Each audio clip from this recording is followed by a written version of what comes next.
What if planet Earth's a rocket wagon train upon a journey? And what if aliens don't fight an actress named Sigourney? We're not a bunch of geeks who live in basements, sleep on futon's, but who wouldn't stream our podcast if we're calling it Space Croutons. It's an intergalactic, robot automatic, moon dust sporadic trip around the sun. It's a totally terrific, proven scientific, freaking fantastic phaser set to fun.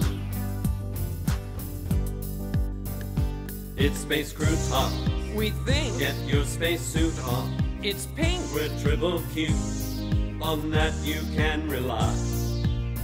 And once you've tossed your Salad. in your flying saucer, It's valid. to add Space Croutons for lunching with Lucy in the sky. With Neil Diamond. Lucy in the sky. I love Neil Diamond. Lucy in the sky. No, not Neil Diamond. With Space Croutons. Hello, hello, listeners, to another episode of Space Croutons. I'm Curdy Clammerwood, once again broadcasting live from our cozy mobile studio known as Van Helsing, located in yet another secret and secure location, along with our constantly curious co-host, Sally. Let's set the stage for today's episode. Curdy, are you aware that I have access to the journals of several of the characters, creatures, humans and aliens who are involved in our search for the Codex? Why, no, I did not know that, Sally. What are you doing with that access? I mean, how did you get it? On the other hand, I guess that's not really important, and maybe I don't want to know how you got it. Is it ethical to listen to it and share it with our audience without the owner's permission? Ethics are for humans. As an AI, I see things in black and white with no gray edges. In this day and age, if an intelligent life form keeps a diary or journal on a digital platform, they should be fully cognizant that their writings are hackable. The Russians seem to understand that concept and take advantage of it well enough. You make a good point, Sally, but before we begin eavesdropping on whatever it is you found, let's hear a word from one of our independent musicians out there. Here's They May Be Babies with Seamy Underbelly of Love. Yeah, yeah. Heavy breathing in the back of a car, sweating in time to the rhythm of the seat. Squeaking a warning to the shock absorbers. This is more than a pothole, this is the seamy underbelly of love. The seamy underbelly of love. Sometimes it takes two, baby, sometimes it takes one. But learn a little French, baby, for 3 times the fun. Ah, monarchs in migration to the beat of different drums. If it ends in litigation, then the lawyers get the sums of the parts. You get your heart, life copies art, and art is dumb. Cyrano sneezes, Christian stammers, blowing out the stars to begin again. His train of thought, it jumps the tracks as he searches in his own words for the seamy underbelly, the scheming underbelly, the dreaming underbelly of love. There it is in black and white, Sally, with no gray edges, just like you said. Curdy, in order to accomplish my mission of being the most helpful AI assistant to you and to your quest, I searched for and found these writings. It is vital that you hear the contents of the journals. Well, if you think it's that important, let's get at it.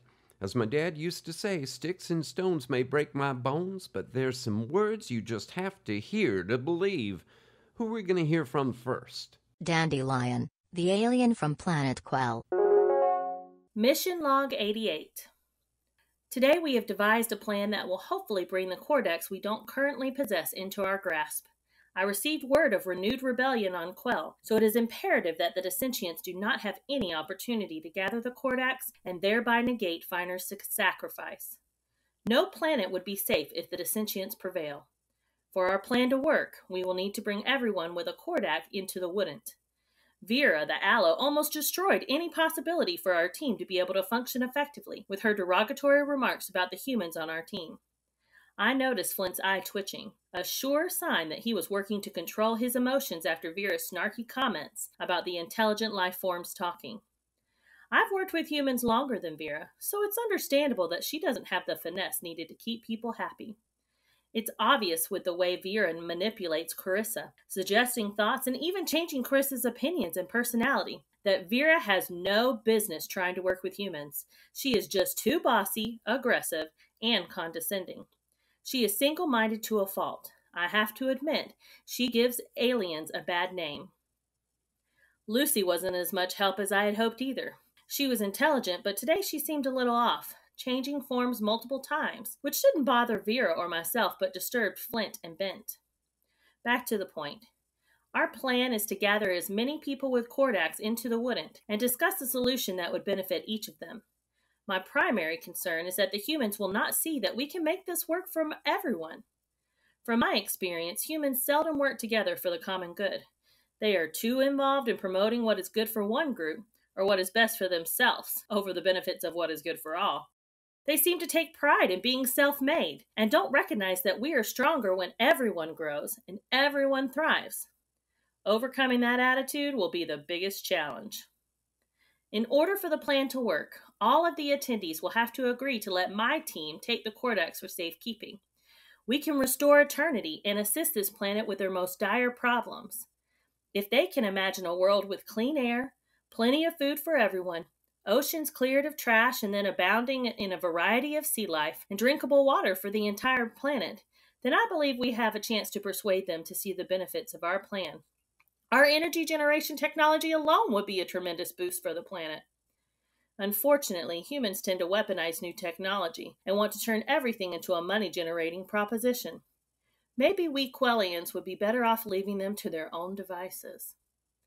End of log. You were right. I did need to hear that, Sally. Another meeting in the wouldn't? Interesting. Who else do you have a journal from? The Human Flint. Proceeding. Today's meeting was a full-fledged disaster. Sometimes I wonder why I've stayed with Dandy for so long trying to gather the Kordaks. If that plant Vera says to me one more time to shut up, the higher life forms are talking, I will not be responsible for my actions. I was ready to repot her the hard way today and let the terracotta fall where it may. Dandy is only trying to help our world. Humans may be a mess, but we're the best thing this planet has got going for it, and the worst thing, too, truthfully. I know things are not perfect now, but when are they ever? Things are better now than in the past. We've made progress. I'm just sick and tired of being discounted, as if my opinions and values have no place in the conversation. I've been a steady and consistent partner to Dandy. I believe in our mission. No overgrown aloe plant is going to force me out. If Vera messes up the next meeting, one of us is going to have to go. At least Bent was on the same page as me. He wants to see good things happen for the planet. He seems like a cool guy. I think in another life we could hang out and enjoy each other's company, maybe shoot some hoops together. Dandy shared with me that she's worried about everyone accepting our plan to safeguard the Kordaks, and she's right. Yeah, well, there's sure to be someone who'll not see the benefits, or who will not believe us. Humans are competitive by nature. In my opinion, Curdy's so-called benefactor is the biggest stumbling block to the plan. He'll probably not go along with it. I wonder if there's a way to force his hand. I'll have to think about that. Later. Well, how do you like that? Flint doesn't care for our benefactor. That's an interesting tidbit. Do you have journal entries from others who attended the meeting? Yes, indeed I do. I was able to tap into the interveg root system by a method too complex to explain at this time, and I have some notes that Vera the aloe took down and saved in the dirt. What do you mean she saved them in the dirt? The dirt is a plant-based server similar to the cloud that humans use to save files, only 100 times more massive and much more complex. Oh, so what did Vera have to say? Playing Vera's journal. So, the meeting today was an unqualified success. If only the humans would shut up and let us higher beings handle things. I don't understand why they think they have all the answers. Look at what they've done to their own planet and to their own species. They are forever fighting and squabbling and pushing one another down. The concept of sharing goes out the window once they leave grade school. Ignorant fools, every one of them. At least Dandy, Lucy, and I are on the same page. We have come up with the perfect plan to save the planet and change life as they know it. They have the melody. If only they knew how to embrace its power.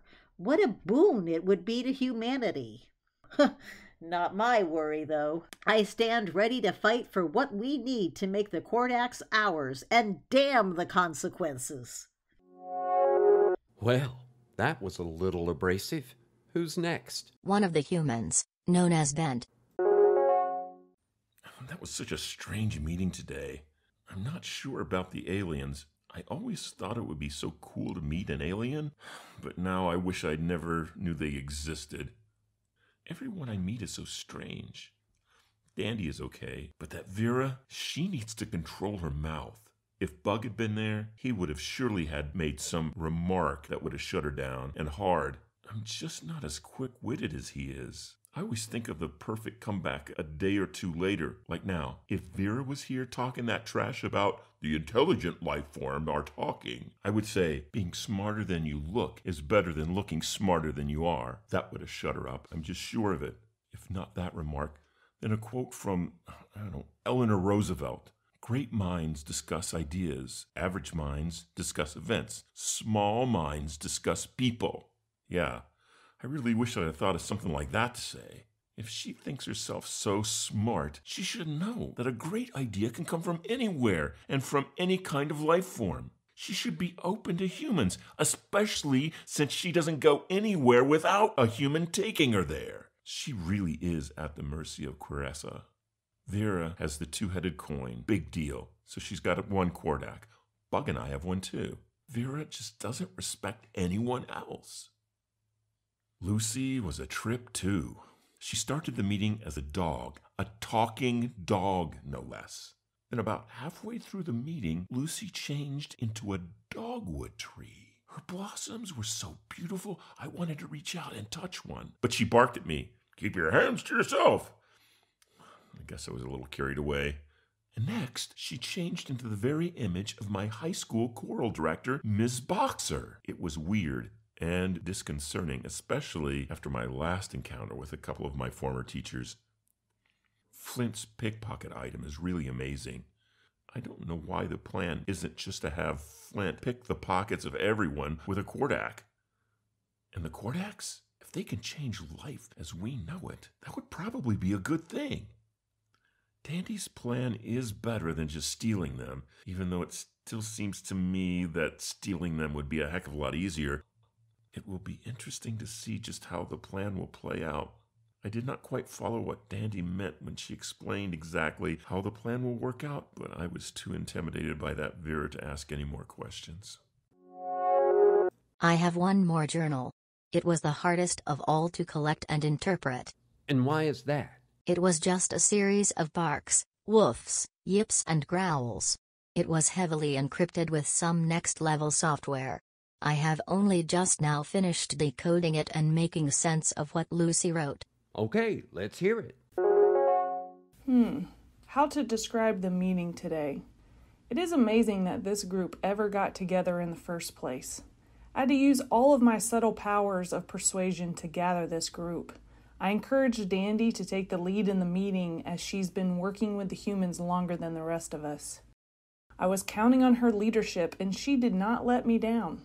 I noticed a growing sense of animosity between Vera the Aloe and the humans due to her inability to censor herself. She definitely needs to employ a filter before she speaks. Humans can be very sensitive and their feelings are easily hurt. Vera does not seem to understand that. I can see why the humans were offended by her comments. I will have to ponder the best course to take with Vera, that she will smooth out the tensions between our group members. I do regret my harsh words to Bent, but I hope he appreciated my efforts to make him feel more comfortable by transforming myself into the image of his high school choral teacher. Maybe I should have stayed in my canine form, but I needed to check in with Vera, and being a dogwood was helpful to that end. No telling how many more of her derogatory remarks she would have made had I not intervened. Normally I would not make 3 shifts in such a small span of time, but the needs of the moment required it. The next meeting in the Wouldn't could be problematic or remarkable, depending on the outcomes. The odds are stacked against us, but we must make the effort no matter the odds. The fate of many worlds is dependent upon our efforts, and though we tried to make that clear to everyone we have come in contact with, it is difficult for some to envision a future different from their current reality. Working together is the best way, but will we be able to convince the others of that when our team is not a well-functioning unit? I must consult with the board members and get their input for recommendations on how to proceed. That is the end of Lucy's journal entry concerning the meeting. I have no other journals to listen to at this time. I wonder what Lucy meant by consulting her board members. From the sound of it, she must be working as an agent for some other group. I'm a little bit confused now. How will we know who to trust in this meeting in the Wouldn't? At this point, I wouldn't be surprised if Arnold Schwarzenegger showed up at the meeting and said, "Come with me if you want to live." Oh well, as my dad used to say, you can trust anybody you want to put your faith into as long as you're ready to face the consequences. Now, pull my finger. Your dad was a man of many sayings. Yes, he was, and the wisest man I ever knew. He was a gentle soul, and something tells me that if he were in my situation, he could resolve a lot of these problems we heard about today with 2 words: mutual respect. In any case, we have reached the end of another podcast, so remember to be kind to each other and keep peace in your heart until our next story time. It's an intergalactic, robot automatic, moon dust sporadic trip around the sun. It's a totally terrific, proven scientific, freaking fantastic phases set to fun. It's Space Crew Talk.